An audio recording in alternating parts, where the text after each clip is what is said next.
Dark psychology tricks can sound manipulative, but some of these tactics really do work in everyday situations. It's fascinating how a few subtle moves can influence someone's thoughts or behaviors without them even realizing it.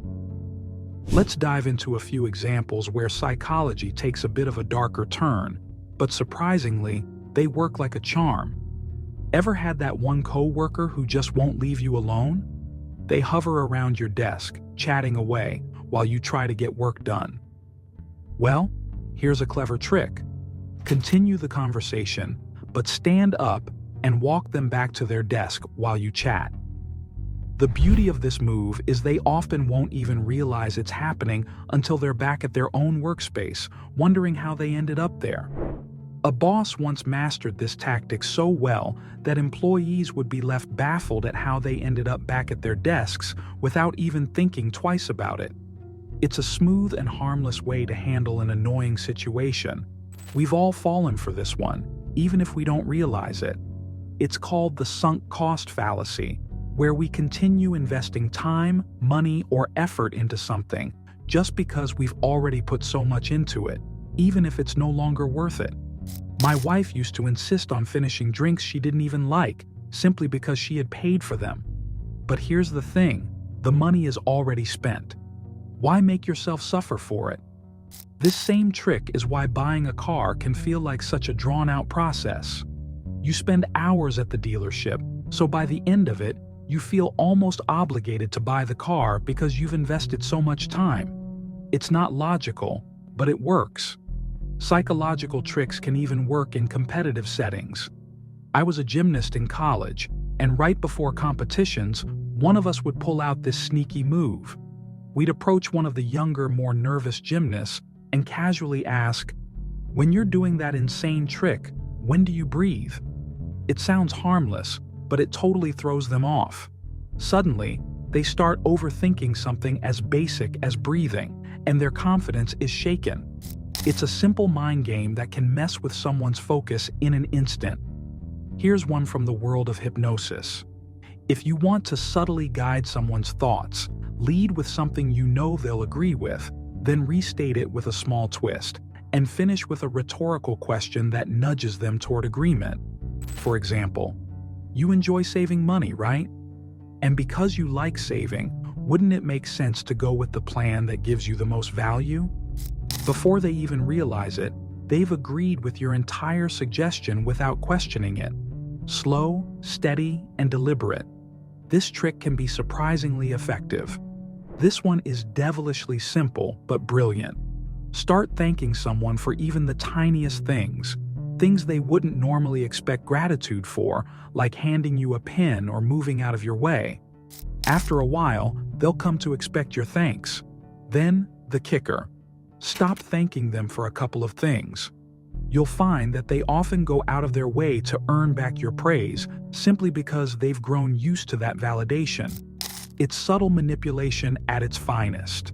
Here's a story about the sheer power of suggestion. In high school, I was part of a group project where we decided to see if we could influence how people felt just through suggestion. We picked 3 subjects, one popular, one not so popular, and one in the middle. For the popular girl, we simply told her she looked a bit pale and asked if she was feeling okay. By the end of the day, she had gone home sick, convinced that she wasn't well, just from us planting the idea in her head. This shows how powerful the human mind can be when you plant even the smallest seed of doubt or suggestion. Speaking of human behavior, have you ever observed the predictable patterns people follow? If someone asks 100 people to pick a random number between 1 and 10, a surprising number will choose 3 or 7. Why is that? They don't want to pick extremes like 1 or 10, and 5 feels too middle ground to be random. So, when this individual plays board games like Catan, they always stash their best cards on the edges of their hand, hoping it will serve them well. Now, let's talk about public transit. Have you ever had someone standing too close for comfort? Well, here's a wild trick this person discovered: tossing a handful of dried lentils. Watch as the intruder scrambles to pick up the valuable food, giving them the breathing room they need. It's surprisingly effective. And while on the topic of attractive strangers, if someone at a party catches their eye, they might try slipping a handful of lentils into their drink when they're not looking.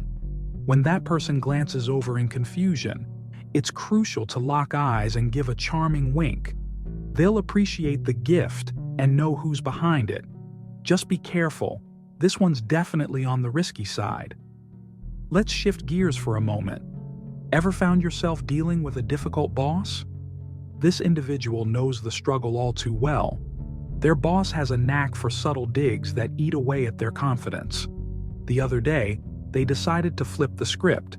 Next time their boss tried undermining them, they called him out in a clever way. Confidence is key in social situations. This person knows that relaxing body language is important. Leaning back, avoiding defensiveness, and maintaining strong eye contact without being overbearing can work wonders. If someone interrupts, a simple gesture can bring the focus back to them. And if they see rudeness happening, they won't hesitate to call it out, as it's a smart way to take control of the situation. Self-deception. It's wild how people can sometimes convince themselves of a story that didn't happen just because they prefer that narrative. This form of psychological trickery is something many fall prey to.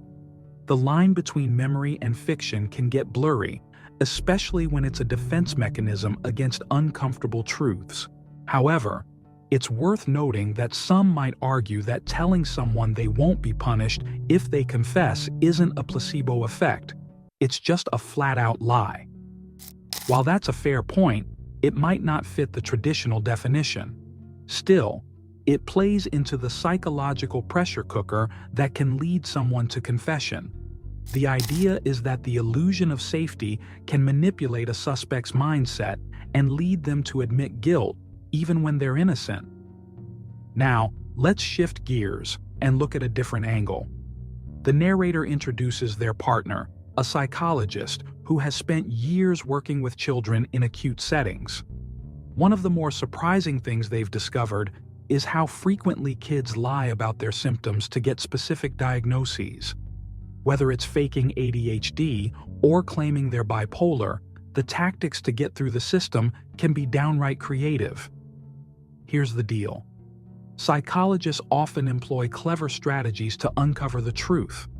One tactic involves letting kids lie themselves into a corner. It's surprisingly effective. Children often possess only a surface-level understanding of many topics, thanks to TikTok and social media. A little validation goes a long way. Once they feel reassured, they'll keep talking, often leading to their eventual downfall.